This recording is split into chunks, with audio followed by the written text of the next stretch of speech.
Innal hamdalillah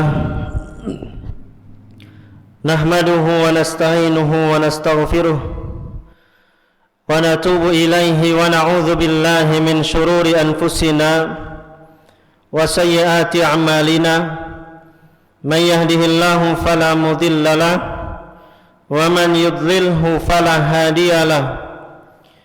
Ashhadu an la ilaha illallah wahdahu la syarika lahu wa ashhadu anna Muhammadan abduhu wa rasuluh sallallahu alaihi wa ala alihi wa sahbihi wa man tabi'ahum bi ihsanin ila yaumiddin.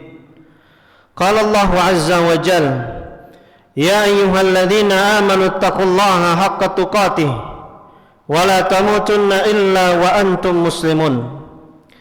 Wa qala aidan, ya ayuhan nasu ittaqu rabbakumul ladzi khalaqakum min nafsin wahidah wa khalaqa minha zawjaha wa batha minhuma rijalan katsiran wa nisaa'a wattaqullaha alladzi tasaaluna bihi wal arham innallaha kana 'alaikum raqiba.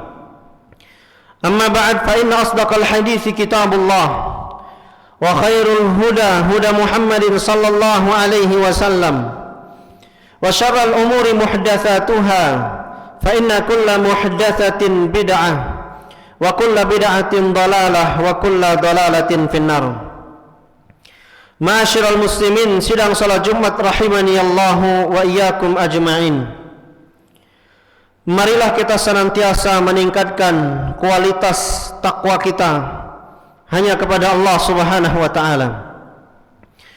Takwa dalam artian menjalankan perintah Allah Subhanahu wa taala serta menjauhi larangan-larangan Allah Subhanahu wa taala.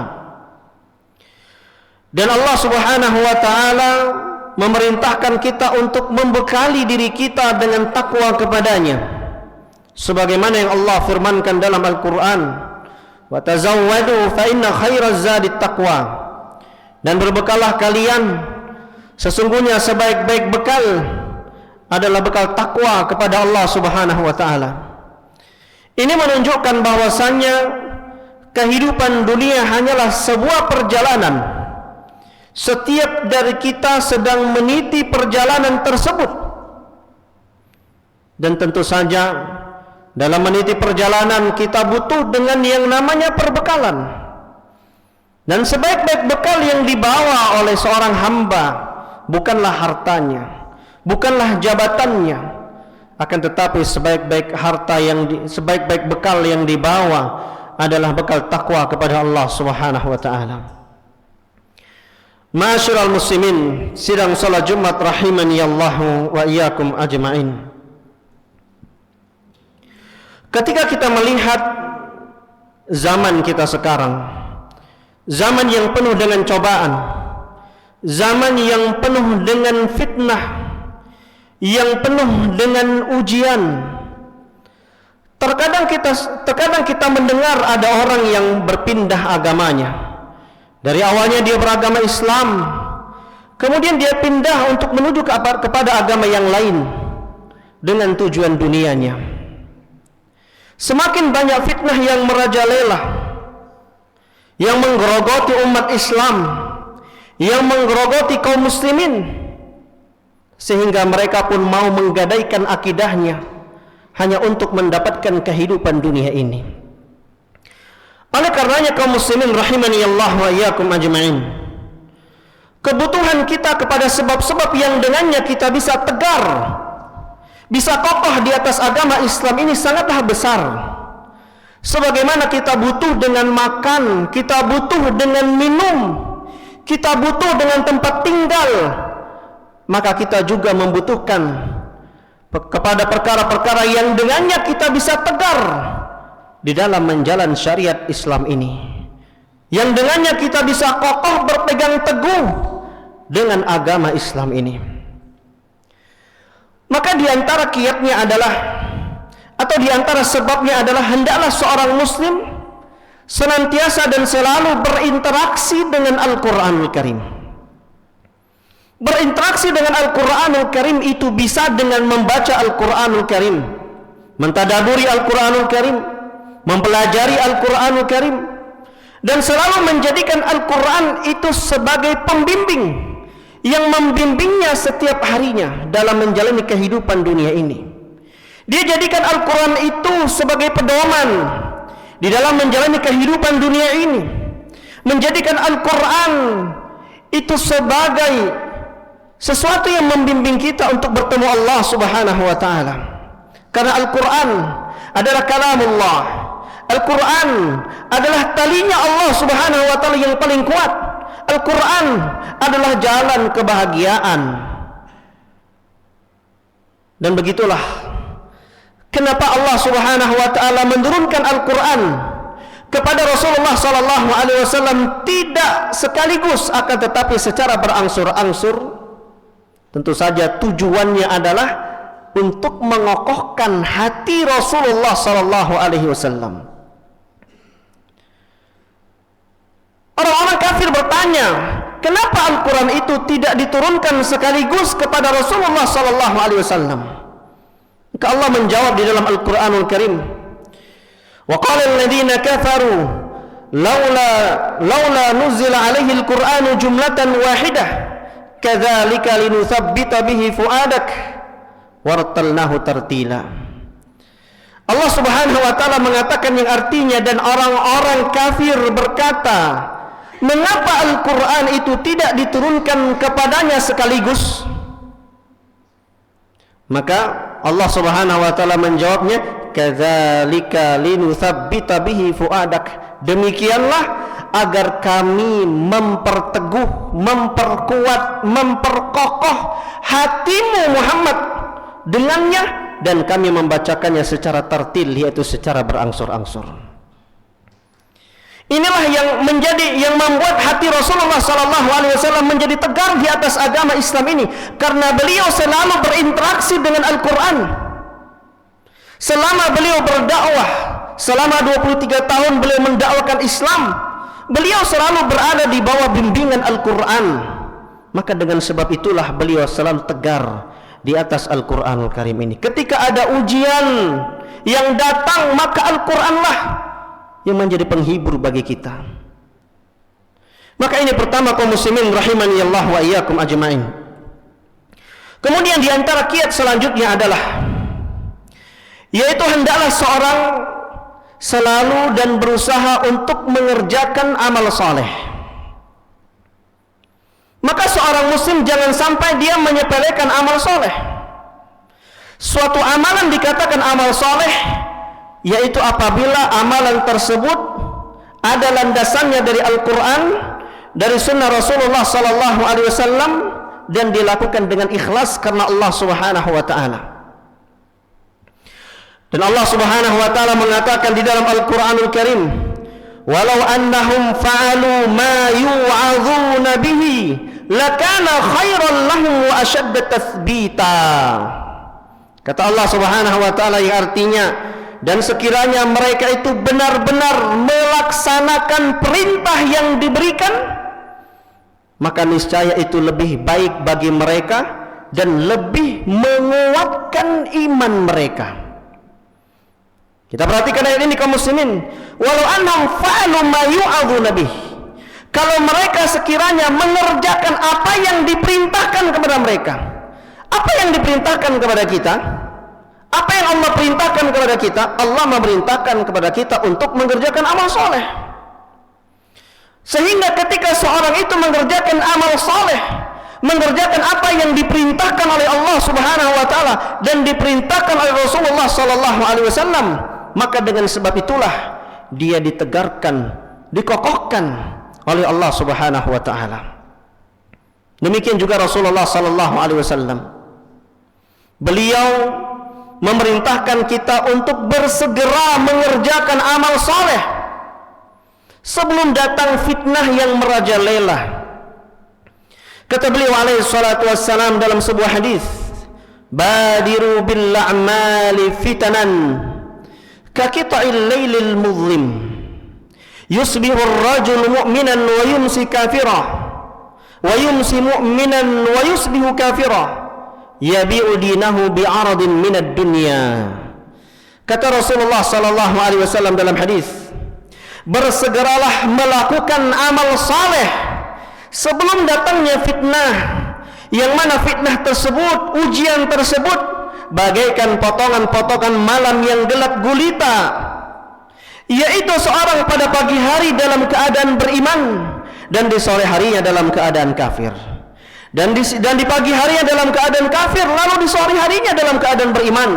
Yabi'u dinahu bi'aradin minad dunya, dia menjual agamanya hanya untuk mendapatkan sedikit keuntungan dunia ini. Berapa banyak orang yang menggadaikan agamanya hanya untuk mendapatkan dunia.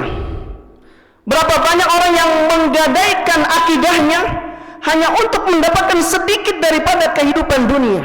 Hanya ingin mendapatkan harta, hanya ingin mendapatkan jabatan, hanya ingin mendapatkan wanita dan lain sebagainya. Dia jual agamanya hanya ingin mendapatkan itu semua. Subhanallah. Maka Rasul sallallahu alaihi wasallam memerintahkan kita untuk fokus beramal, mengerjakan amal soleh. Maka jangan sampai kita remehkan, sekecil apapun amal soleh tersebut jangan sampai kita biarkan. Kita lakukan semampu kita. Fattaqullaha mastata'tum. Fattaqullaha mastata'tum, kata Allah Subhanahu wa taala. Bertakwalah kepada Allah Subhanahu wa taala semampu kalian. Kemudian kaum muslimin rahimani Allah wa iyyakum ajma'in. Di antara sebab yang dengannya kita bisa tegar di atas agama Islam ini adalah hendaklah kita senantiasa berdoa kepada Allah Subhanahu wa taala. Jangan sampai seorang muslim dia hanya berdoa, dia berdoa kepada Allah hanya fokus minta rezeki saja, hanya fokus minta supaya jabatannya dinaikkan, atau dia minta kepada Allah supaya karirnya berjalan lancar. Sebagian kita mungkin hanya mau berdoa kalau dalam urusan dunianya saja, tetapi apakah dia pernah berdoa kepada Allah Subhanahu wa taala agar dia ditegarkan di atas agama Islam ini? Dan di antara doa yang disebutkan Allah Subhanahu wa taala di dalam Al-Qur'anul Karim, yang semestinya juga kita panjatkan, kita sebutkan doa tersebut, yaitu Rabbana la tuzigh qulubana ba'da idh hadaitana. Ya Tuhan kami, janganlah Engkau palingkan hati kami setelah Engkau memberikan hidayah kepada kami. Ketika Allah Subhanahu wa taala memberikan hidayah kepada kita, maka hidayah tersebut harus kita jaga. Ketika Allah memberikan Islam kepada kita, mengenalkan kita kepada sunnah Rasulullah sallallahu alaihi wasallam, maka harus kita jaga hidayah tersebut. Di antaranya adalah dengan memperbanyak doa Rabbana la tuzigh qulubana ba'da idh hadaitana.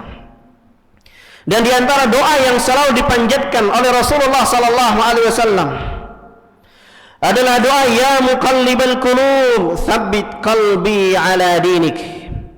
Wahai zat yang membolak-balikkan hati, tetapkanlah hatiku di atas agamamu. Kita lihat beliau adalah seorang nabi, seorang rasul yang dijamin masuk ke dalam surganya Allah Subhanahu wa taala. Tetapi meskipun demikian, beliau selalu memanjatkan doa tersebut. Ya muqallibal qulub tsabbit qalbi ala dinik. Ketika beliau ditanya oleh istri beliau radhiyallahu taala anha, "Kenapa engkau memperbanyak doa tersebut?" Maka beliau pun mengatakan, "Inna quluba bani Adam kullaha baina isbi'ain min asabi'ir rahman ka qalbin wahidin yuqallibu kaifa yasha." Kata Rasulullah SAW yang artinya, sesungguhnya hati anak Adam itu berada di antara dua jemari Allah Subhanahu wa taala bagaikan satu hati, yuqallibu kaifa yasha. Allah Subhanahu wa taala membolak-balikkan hati sesuai dengan apa yang Allah inginkan. Jadi jangan sampai kita tertipu dengan penampilan kita, dan juga jangan sampai kita tertipu dengan amal soleh kita, dan juga jangan sampai tertipu dengan rajinnya kita menghadiri kajian. Tetapi ingatlah untuk selalu berdoa kepada Allah Subhanahu wa taala supaya Allah Subhanahu wa taala menjadikan kita kuat berpegang teguh di atas akidah yang benar, di atas Islam. Kemudian kaum muslimin rahimani Allah wa iyyakum ajma'in. Di antara perkara yang dengannya menjadi sebab kita bisa berpegang teguh di atas agama Islam ini adalah hendaklah kita senantiasa berteman dengan orang soleh, berteman dengan orang-orang yang beriman, berteman dengan para ulama, duduk bersama mereka, serta bersabar bersama mereka. Rasulullah SAW mengatakan dalam hadisnya, "Ar-rajulu ala dini khalilihi, falyanzur ahadukum man yukhalil." Seorang itu tergantung di atas agama saudaranya, maka hendaklah dia melihat kepada siapa dia berteman, kepada siapa dia bergaul. Berapa banyak orang yang pertamanya istiqamah di jalan Allah Subhanahu wa taala, menjalankan syariat Allah Subhanahu wa taala, akan tetapi dikarenakan dia salah dalam bergaul, dia salah dalam berteman, maka keadaannya pun berubah 180 derajat. Dulu dia mengenal Islam, tapi kemudian dia keluar daripada agama Islam. Apakah ada yang demikian? Ada. Ya. Makanya kita harus memilih teman yang baik, dan kita harus bersabar di saat kita berteman dengan orang-orang soleh. Demikianlah yang diperintahkan oleh Allah Subhanahu wa taala kepada Rasulullah sallallahu alaihi wasallam. Allah Subhanahu wa taala mengatakan, "Wasbir nafsaka ma'al ladzina yad'una rabbahum bil ghadati wal 'ashyi yuriduna wajha." Kata Allah Subhanahu wa taala kepada Rasulnya alaihi salatu wassalam, dan bersabarlah engkau Muhammad bersama dengan orang yang menyeru Tuhannya pada pagi hari dan senja hari dengan mengharapkan keridhoannya. Jadi Allah memerintahkan kepada Rasulullah SAW untuk bersabar dengan orang-orang yang ikhlas, orang-orang yang mentauhidkan Allah Subhanahu wa taala. Maka kita juga harus bersabar ketika kita bermuamalah selama teman kita itu adalah teman yang baik, teman yang saleh, dengan segala kekurangan yang dimiliki, maka kita juga harus bersabar. Kita jaga, kita ikat baik-baik diri kita dengan teman yang saleh, walaupun kita mungkin belum menjadi sesoleh yang diinginkan, tetapi kita berusaha. Kemudian kaum muslimin rahimani Allah wa iyyakum ajma'in. Di antara perkara yang tidak kalah penting pula, yang dengannya kita bisa berpegang teguh dengan agama Islam ini, adalah hendaklah kita senantiasa mendakwahkan tauhid. Kita mempelajari tauhid, kita mendakwakan tauhid, kita mengajak manusia untuk mentauhidkan Allah Subhanahu wa taala. Karena tauhid itu merupakan misi dakwah para nabi dan para rasul, sebagaimana yang sudah kita ketahui. Dan Allah Subhanahu wa taala juga mengatakan dalam Al-Qur'an, "Wa laqad ba'atsna fi kulli ummatin rasulan an i'budullaha wajtanibut taghut." Dan sungguh kami telah mengutus kepada setiap umat seorang rasul. Tujuannya adalah an i'budullah wajtanibut taghut, beribadah hanya kepada Allah dan meninggalkan peribadatan kepada taghut. Sehingga ketika seorang itu berusaha menyebarkan agama Allah Subhanahu wa taala, mendakwakan tauhid kepada manusia, mendakwakan sunnah kepada manusia, mengenalkan mereka kepada perkara-perkara yang diwajibkan oleh Allah Subhanahu wa taala, maka niscaya Allah akan memberikan pertolongan kepadanya. In tansurullaha yansurkum wa yutsabbit aqdamakum. Kalau kalian menolong Allah, kalau kalian menolong agama Allah Subhanahu wa taala, maka niscaya Allah Subhanahu wa taala akan memberikan pertolongan kepada kalian. Dan Allah Subhanahu wa taala itu Maha Adil. Tidaklah seorang mukmin itu dia berbuat baik, maka tentu Allah Subhanahu wa taala pasti juga akan memberikan balasan yang baik kepadanya. Hal jazaa'ul ihsan illal ihsan. tidaklah kebaikan itu kecuali akan dibalas juga dengan kebaikan. Maka ini kaum muslimin rahimani Allah wa iyyakum ajma'in, beberapa perkara yang dengannya kita bisa tegar di atas agama Islam ini. Tentu saja penyebutan ini bukanlah pembatasan, tetapi di sana masih banyak lagi perkara-perkara lainnya yang dengannya kita bisa tegar di atas agama Islam ini. Tentunya di antaranya adalah untuk senantiasa menuntut ilmu agama Allah Subhanahu wa taala, karena dengan ilmu agama Allah kita bisa lebih mengenal agama kita bisa lebih mengenal Allah Subhanahu wa taala. Kita memohon kepada Allah Subhanahu wa taala agar Allah memberikan keistiqomahan kepada kita, agar Allah Subhanahu wa taala wafatkan kita dalam keadaan husnul khatimah. Barakallahu li wa lakum fil Qur'anil azim wa nafa'ani wa iyyakum bima fihi minal ayati wa dzikril hakim wa taqabbalallahu minna wa minkum tilawatahu innahu huwal ghafurur rahim.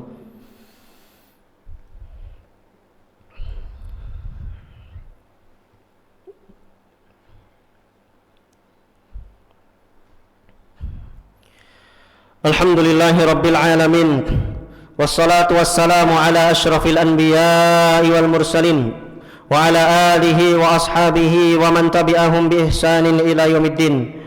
Qala Allahu azza wa jalla, ya ayyuhalladzina amanu taqullaha haqqa tuqatih wa la tamutunna illa wa antum muslimun. Fa ya ayyuhal muslimun, usikum wa nafsi bi taqwallah faqad fazal muttaqun. Ibadallah, innallaha amarakum bi amrin azim, amarakum bis salati was salami ala nabiyyihil karim. فقال إن الله وملائكته يصلون على النبي يا أيها الذين آمنوا صلوا عليه وسلموا تسليما. اللهم صل على محمد وعلى آل محمد كما صليت على إبراهيم وعلى آل إبراهيم إنك حميد مجيد، وبارك على محمد وعلى آل محمد كما باركت على إبراهيم وعلى آل إبراهيم في العالمين إنك حميد مجيد. اللهم اغفر للمسلمين والمسلمات والمؤمنين والمؤمنات الأحياء منهم والأموات إنك سميع قريب مجيب دعوات يا قاضي الحاجات. اللهم إنا نسألك الهدى والتقى والعفاف والغنى. اللهم أصلح ولاة أمورنا، اللهم أصلح شبابنا المسلمين، اللهم انصر إخواننا المسلمين في كل مكان، اللهم انصر إخواننا المسلمين المستضعفين في فلسطين، اللهم انصر إخواننا المسلمين المجاهدين في فلسطين. ربنا هب لنا من أزواجنا وذرياتنا قرة أعين واجعلنا للمتقين إماما. ربنا آتنا في الدنيا حسنة وفي الآخرة حسنة وقنا عذاب النار. وصلى الله على نبينا محمد وعلى آله وصحبه أجمعين ومن تبعهم بإحسان إلى يوم الدين. وآخر دعوانا أن الحمد لله رب العالمين. أقيموا الصلاة.